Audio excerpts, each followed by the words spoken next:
इगतपुरीत पर्यटकांवर हल्ला झालाय। तरुणीची टवाळखोरांनी छेड काढल्यावरून खरं तर वाद निर्माण झाला। कुटुंबाचा पाठलाग करत टवाळखोरांनी हल्ला केलाय। हल्ल्यात गाडीची तोडफोड आणि मारहाणीचा देखील प्रयत्न झालाय। हल्लेखोरांनी काही किलोमीटर पर्यंत पाठलाग करत ठिकठिकाणी हे हल्ले केल्याची ही धक्कादायक घटना घडली आहे।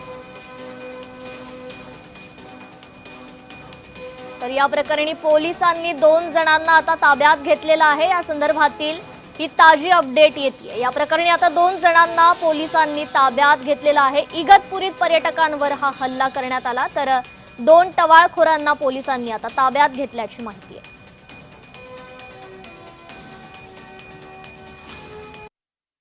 टोल नाक्यापाशी जेव्हा त्यांनी आमचं गाडीचं स्विच ऑफ केला, एका मुलांनी काचं तर फुटलेलं होतं, तर तिथं त्या मिस्टरांची अशी गच्ची वगैरे धरली। त्याच्यात त्यांची 2 तोळ्याची चेन पडली का हुसकवली ते आम्हाला नाही कळालं, पण ती हरवली। आणि त्याच्या आधी माझ्या जावेचा एक मोबाईल होता 1.5 लाखाचा, तो सुद्धा तिथं पडलेला आहे। लोकेशन दाखवते पण मोबाईल सापडत नाही आहे आम्हाला अजून पण त्यांचा।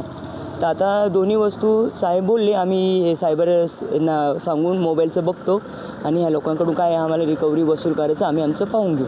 ते आम्हाला सहकार्य पूर्ण करताय आणि करणार। मला त्यांच्यावर पूर्ण विश्वास आहे, आपल्या नाशिक पोलिसांवर। इगतपुरीत पर्यटकांवर हल्ला झालेला आहे। टवाळखोरांनी पाठलाग करत खरं तर या पर्यटकांवर हल्ला केला। या संदर्भात आता 2 टवाळखोरांना पोलिसांनी ताब्यात घेतल्याची माहिती आहे। अधिक अपडेट घेऊयात आपले प्रतिनिधी किरण गोटूर यांच्याकडून। किरण, खरं तर इगतपुरीत ही धक्कादायक अशी घटना घडली होती। टवाळखोरांकडून पर्यटकांवर हल्ला करण्यात आला आणि आत्ताच्या माहितीनुसार 2 टवाळखोरांना पोलिसांनी ताब्यात देखील घेतलेला आहे। तुमच्याकडे अधिकची काय माहिती?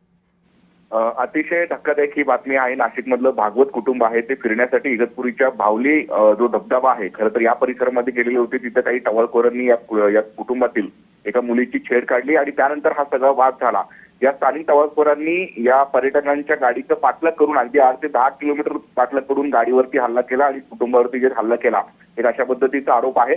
आणि त्यानंतर काल रात्री उशिरा या सगळ्या संदर्भात जे इगतपुरी पोलीस ठाण्यामध्ये गुन्हा दाखल झालेला होता। काल रात्रीपासून या संशयित आरोपींचा जे शोध आहे ते एकूण जे इगतपुरी पोलीस घेत होते। आता जी माहिती मिळते त्या माहितीनुसार दोन संशयित या लोकांना पोलिसांनी ताब्यात घेतलेलं आहे चौकशी करण्यासाठी, अशा पद्धतीचं माहिती मिळते।